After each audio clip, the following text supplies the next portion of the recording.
And welcome back, everybody. If you're just joining us, we just finished recapping the Austin qualifiers. And now we're going to begin talking about the New York qualifiers. Yeah, the New York qualifiers for Capcom's 25th anniversary tournament was really very special because, you know, obviously a lot of people have probably watched a lot of Big Two action on the East Coast and such. And, you know, East Coast is full of so many strong players. This was like an East Coast major. Right. You know, oh, and speaking of East Coast majors, NEC is going on right now. NEC, run by Big E. Yes, the Northeast Championships, right? And you can actually check that out right now if you go to twitch.tv/TeamSpooky. That's right, and the players that were here yesterday actually hopped on a plane, you know, to go compete there. That's how, you know, how hardcore and dedicated they are. K-Brad is there, Dominion is there, and PR Rog is there right now. And I saw Ricky Ortiz is out there, and you know, Dacid Bro is out there for a lot of the anime games, you know, and stuff. So there's a lot of strong players out there. Yeah, so definitely a tournament you want to be looking at right now. But also, you know, when you think of New York, when I think of New York, besides, you know, besides the extracurricular activities, we're talking about Street Fighter here. I think of, you know. When I think of New York, I think of the Statue of Liberty. Well, yeah, you know, I was about to say, I started thinking about it, and then I started thinking about buildings, you know, and all this other stuff, you know, 24-hour pizza places. Yes. That we're not talking about 24, we're talking about 25. 25th anniversary tournament, right? So that's why he is James Chen, ladies and gentlemen. You guys are witnessing him live in the flesh right now. But yeah, I generally think, you know, of the two names that come to my mind are Dominion and Sanford Kelly. Is that fair to say? Oh yeah, in the Street Fighter definitely world? Two of the strongest Street Fighter 4 players out there. In fact, at one point in time, I honestly truly believe that Dominion was the best Street Fighter 4 player in the country at a point in time. Wow. Yeah, because when was this? What made you come to this conclusion? He just was on a roll at one point, and he was defeating so many opponents and winning a lot of tournaments.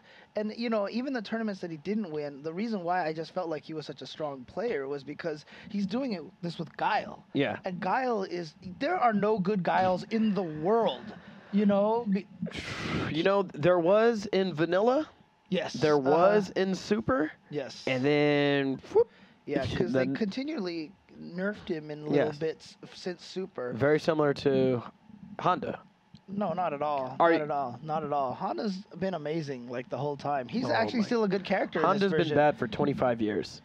Just like Cammy, right? Okay. So the thing about it was, you know, Guile is not considered a strong character. In fact, many people consider him mid-tier, maybe even lower than mid-tier. And the fact that Dominion has been able to dominate so well with this character that many people do not consider very strong, I just think speaks volumes to how strong of a player Dominion is. Right. And Sanford Kelly, for those that are not familiar with the King, the legend. King. I mean, most people, when you address Sanford, you usually just call him, you know, the King. Right. He is the King, and he uses Sagat, and he is considered the best Sagat in the U.S. But the level of intensity at which Sanford plays is unmatched. Yeah. Is that fair to say? Oh, yeah. He has been dominating East Coast tournaments for years now, including Marvel 2. You know, that's where he made his name for himself. And in fact, you know, just to know, so people know the kind of caliber player Sanford Kelly is, Justin Wong was undefeated in Marvel 2 for a few years. Yes. That's crazy. He literally won every tournament he entered, never lost at all. First tournament he ever lost in Marvel 2, Sanford Kelly. Sanford Kelly defeated him, and that is that's the kind of player that Sanford is. He was hungry. He was hungry. That's the only way to describe it. Yeah. He was hungry for it. He kept calling Justin out for so long. Yeah. He wanted to prove that he is king. Yep. And just his spirit, like even right now in Marvel 3 with Chris G's dominance in the East Coast, Sanford Kelly came out and said, "Isn't there anyone who can challenge him? Right. Like, we need to step up and everything." So, this is the kind of mentality that this man has. Yep, so. he doesn't settle for, hey, this guy's the best. Yay, cool. Yeah. Like, no, he needs to be challenged. Yeah, Everybody's exactly. got to be challenged. So what we're about to watch is we're going to watch Dominion versus Sanford Kelly in the New York qualifiers. Very intense match. Why don't we take a look at it right now? If you can get away with it and do as well as he does in tournaments, I would throw away rounds to get Ultra 2s as well. Well, unfortunately for him, the next character he's going to play is either a Guile or a Sagat. And I don't like either one of those, but hopefully he can keep it up. And yep, and they are not going to play it off screen. They are playing it right here. Santhrax, Sanford Kelly going against Dominion, Kevin Landon. Yeah. Two of the top players of Street Fighter 4 in the East Coast. And it's really been great because Sanford kind of disappeared for a little bit, and now he's back on the map. And in fact, when this tournament started, I honestly believe that Sanford Kelly was one of the favorites to win this tournament, at least to finish top two. Because Sanford, to be honest with you, the three people I would have picked were Justin, Dominion, and Sanford. Well, two of those just played, and now two of them are going to play again. Yeah, exactly. They're all in the same half of the bracket, which is very unfortunate. Yeah, that half was pretty crazy. So Broken Tears, Dominion is on the first player side. He goes with Guile, and Empire's Sanford Kelly, Santhrax, is going to be with Sagat. We've seen these players play many, many times. It's always really interesting to watch. Spacing is an extremely important part of this match. You see, Guile has these spots on screen that, if you're thinking about a Guile player, you might want to think, oh, he wants to be across the screen, throwing Sonic Boom. But that's not the case, actually. He'd much rather be either across the screen, or a little closer than that. Oh my gosh. Sanford is the man with the magic Kara uppercut. You saw him trade with one Sonic Boom earlier. Well, these two guys know each other so well. They played so many times. Things that if this was Guile X versus Sagat Y, you wouldn't really see that as much. But because these two know each other so well, as humans, as people, you see things like that. Wow, and that was a super dominating round there from Kevin. Kevin doing very well there. Let's see if he can ride this momentum.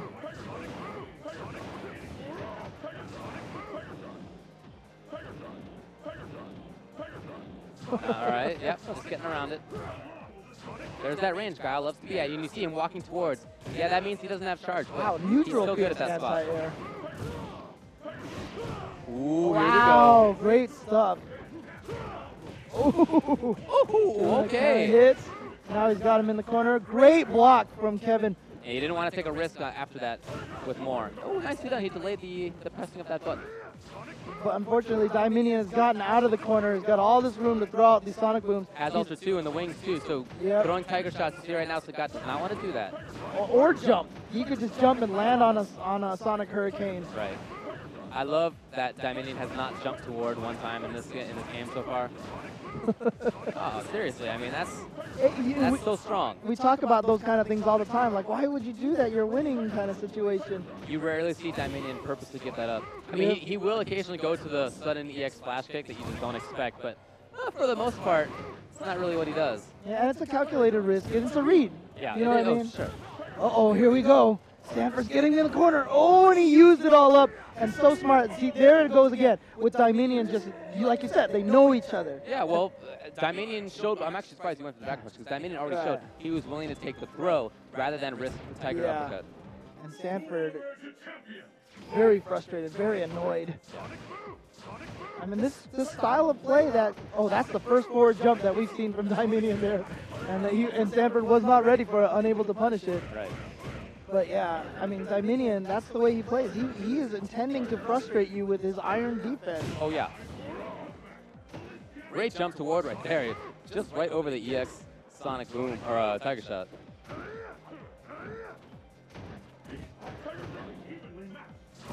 Sanford Kelly now threatening. He's got a very mobile Sagat. You know, it's not just the Kara uppercut. It's that he dashes a lot more than most Sagat players. And Sanford Kelly, another one of those players who bases his game on reads. there's just times where it just looks like all hope is lost, and then he just catches you with one of those para uppercuts. Oops. Was that supposed to be an ultra? I mean, he hit the wrong button. Maybe he thought he had the other ultra, or maybe that's kick. I don't even remember what input that is. But Sanford still has a significant life lead.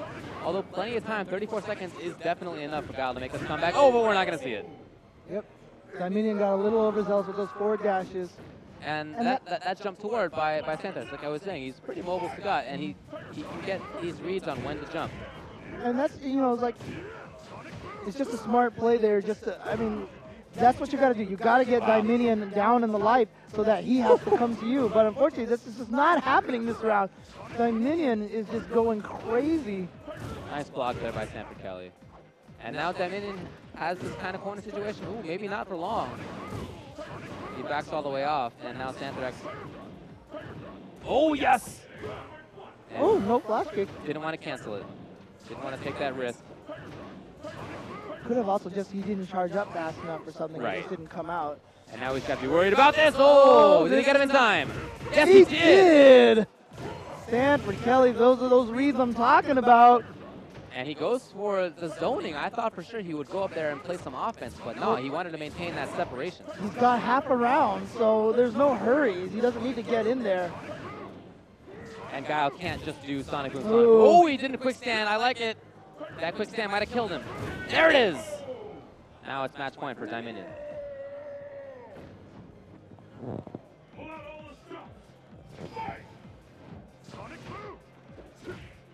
Ooh, finally. That overhead hit. We've seen Sanford just stand block that. Oh, actually, you see as he's walking backwards and he feels like he's in that overhead range. He will do kind of like an alternate guard almost.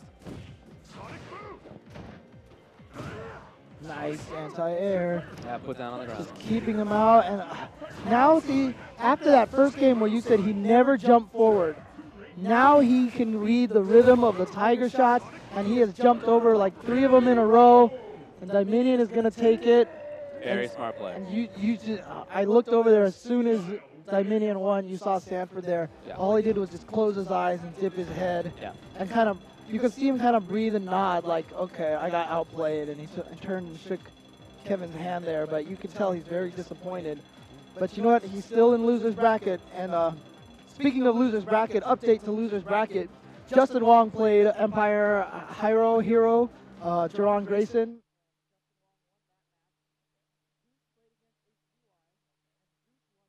James Chen morphed into you, and then like David morphed into James Right, Chen. I just that saw was two kinda, James Chens. That was absolutely crazy. That's too many. Right, yeah, I know. Well, anyways, guys, we're back. You guys just saw that match, and boy, Dominion. That's why you felt that he is potentially the best player. Yeah, I mean, honestly, like I feel like Guile doesn't have a right to win a fight against a Sagat of Sanford's caliber, right? I mean, yeah, Guile can beat Sagat, but against Sanford Kelly, Right. I mean, and unfortunately, Sanford was later eliminated. I don't remember by who, but he did not make top 2 in that tournament. That's so, unfortunate. Anybody would have put money on it that he would have made it top 2 for sure. Yeah, but who was the person who made it? That wasn't Sanford. So Dominion got first place. Dominion did get first. He got first place, but the person who got second place was Wolf Crone. So okay, now it makes sense. Mm-hmm. After he lost to Happy Medicine, you guys saw him get up right away. It's because he was almost late to boarding his next flight to NYC to make sure that he could qualify in time for that tournament. Exactly, yeah, pretty much. And he did it that time, though. So, again, and it's really interesting to note, probably something very significant is that both tournaments, Austin and in New York, Wolf Crone eliminated Justin Wong from those tournaments. Wow. Yeah, so at this point... So Justin Wong has not qualified for Street Fighter. No, not yet. And will he do it? I don't know. No, but I mean, obviously Wolf Crone, very, very strong player, so yeah. I think one of my favorite moments about the New York qualifiers, I'm not gonna lie, it's a little biased, opinion, but it's my friend, my personal friend, Tatsu. Yes. Tatsu is just, an Orange County kid, if you will, and he would go to all of our Wednesday night fights tournaments in SoCal, and he, this is back just during the 2-on-2 stuff, I guess, right? And him and Andy OCR would team up, and their chemistry was ridiculous, and everybody's like, man, Tatsu is like really good at this game, Andy's really good at this game, and Tatsu went out many times just saying, I think, like Street Fighter Cross Tekken is the best. In fact, he quit playing Street Fighter 4 to solely play Cross Tekken. Yeah. There's only one other guy I think that's done that, and that's Ryan Hunter from Florida. I think those are the only two people that quit the game to pursue Cross Tekken full time. And later Wednesday night fights switched to singles, and Tatsu just won every single tournament, right? Yeah. With ease for the most part. And so it just got to a point where Tatsu was so prolific in this game. Everyone was just expecting him to dominate. But the thing is, we had never really gotten chances to see him streamed long term. Right. So like it almost became another one of those mythical kind of things, And when Tatsu, he actually did show up to the Austin qualifiers. Oh, he did. He was at the I didn't know. He was at the Austin qualifiers, and all of us were picking him to win the tournament. Yeah, I did not know he was there. What happened? He actually ended up losing to his training partner Richard Wynn. Oh no. And he was devastated after that tournament. And so when I saw him in New York, that's the worst. Losing, there's nothing worse. Losing is bad enough, but the other thing is losing to the person that you practice with on a regular basis. And you beat consistently. Yeah, but they know all your patterns, all your tendencies, and you lose to them in such a big tournament. Yeah. Because you don't want to play them, first of all. Right. Because you don't want to beat them, you don't want to lose to them. Second, losing to them, it's like, man, come on. Couldn't I have played somebody that I've never played before? Exactly. And so when I saw Tatsu in New York, you could just see like this. There was fire in his. And then Tatsu was like the nicest, most soft-spoken guy ever. But when I saw him in New York, I saw flames like coming out of his back. Wow. His eyes were like red, and like when he talked, all of a sudden it was just like, growled. Yeah, exactly. That guttural sound. He was ready to just destroy fools in his way, and that is pretty much exactly what he did. And he took first place with ease, right? Yeah, I mean, it wasn't even a contest. He was on his game at that point, and he was dominating everybody in Cross Tekken with his Vega. Yeah. His Vega's ridiculous. Yeah, that's what we use in Street Fighter, so we transfer that over to Cross Tekken. And fortunately, Vega's a good character in Cross Tekken. Exactly. Much better in Cross Tekken than he is in Street Fighter. Yeah. Is that safe to say? So Vega's a top tier character in Cross Tekken. In Street Fighter 4, it's really interesting because he's always considered low tier, but in the vanilla days. Yeah, but nowadays a lot of Vega players actually do consider Vega a fairly strong character. He's definitely good. Yeah, a viable character, just not as powerful as I'm saying Cross Tekken. Yeah. Oh my goodness, for sure. But so when I found out that he won, I got super excited. Yeah, very happy for him. So James, what else happened? What were the results? Okay.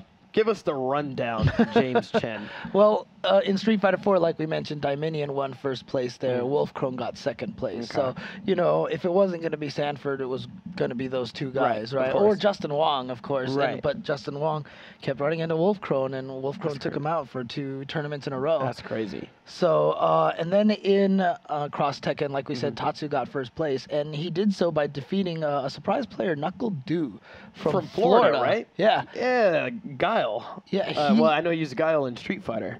He is What's he doing in New York? He got out there, he got out there. He's trying to win that money. Exactly. Lots of money at stake. A very young up-and-coming player. Him and I believe CJ Truth, another young player in Florida, they kind of have a rivalry going as like who's the young up-and-coming player, Yeah, every day they get younger. Yeah, exactly. And every day I get older. James, I told you. Oh, wait. No, we didn't talk about that anyways. Let's go. We're not talking about it. Yeah, exactly. And in Third Strike, interesting enough, grand finals came down to Ricky Ortiz versus Nika KO. Okay. Nika KO is a Third Strike specialist. Right. Not a lot of players have, he's not as widely known as someone like Ricky Ortiz, so everyone just assumed Ricky Ortiz was going to take that for free. Did not happen. Nika KO defeated Ricky Ortiz, and he was the New York qualifier for the 25th anniversary tournament. So at this point, that's so unfortunate. Ricky has gotten second place now at 2 of the tournaments. Yeah. I mean, he's still, getting a decent paycheck at least, but it's just, nobody goes to these tournaments to shoot for second place. Yeah, exactly. Some people were always like, what if he's getting second place on purpose and then he'll just win the LA qualifier? Oh, wow. Yeah, No, exactly. but- We'll get to that later. Yeah, exactly. But and then of course for Super Turbo, probably the most dedicated Super Turbo player in the country To right this now. day, he doesn't even know that it's been 25 years since he picked up the game, for the most part. Yeah, but Damn Die, extremely strong player, studies the game, and it's really interesting because most of the top Super Turbo players, when we played Super Turbo back in the days, besides using like rocks and sticks to bang on Correct. things to actually play Yes, it, right? correct. No, honestly,